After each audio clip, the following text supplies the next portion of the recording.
No number one seed has ever lost. They have never lost. And I don't see that happening. This Gonzaga team is destined to make a great run, and I could see it.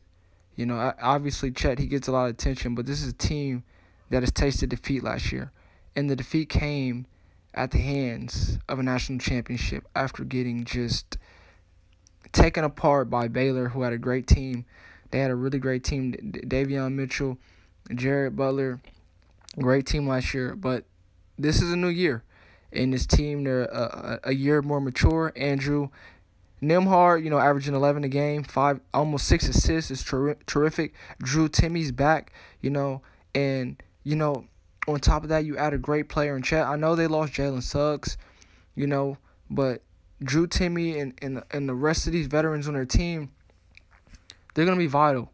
And this is where Gonzaga struggled. When can they finally get over the hump? We've seen it in the past, Coach Few has gotten teams to the national championship. He's gotten teams to the Final Four, and they just can't get over the hump. We've seen year after year after year this Gonzaga basketball program dominate their conference. We've seen this year, regular season champs. They were able to also win their conference tournament. But this is where the money is made. This is where legends are made. Timmie is a terrific player. If Chet, and there's been a lot of debate, should Chet go 1, if Chet go 2. If Chet can get these guys to win a national championship, there's no doubt in my mind he's going to be potentially number 1 overall pick. I know Jabari Smith has been terrific, but let's take it back. They won't lose. No number 1 team has ever lost in the first round ever. It's not going to happen under their watch. But I'm interested to see how can Gonzaga navigate this tournament. It's one game at a time, and you can't overlook anybody.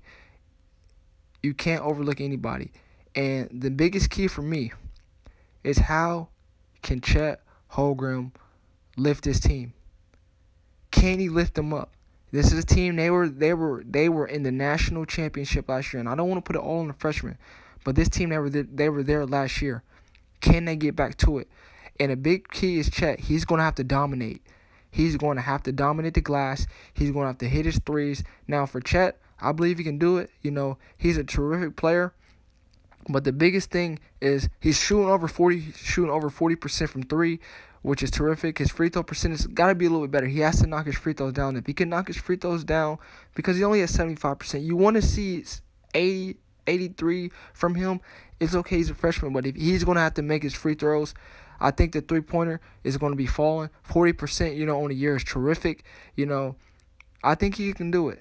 And the biggest thing I want to see is obviously Coach Few's going to have to play him more minutes. He's only playing about 26 a game. He's going to have to get in that 35. If he can get 35 minutes a game, really let him unleash and let him go. I think Coach Few's been holding him back. He's been terrific this year. But I think this is time to take the training wheels off the bike and let him go. He cannot be playing 26 minutes a game. If you want a shot at winning this national championship, you need to play him at least 35 minutes a game, and he has to knock his free throws down. If he can do that, it's going to open up the floor for everybody on the Gonzaga team. Timmie is going to have his way, and I think how Coach Few manages Chet will be the biggest factor in deciding if they can win a national championship or not.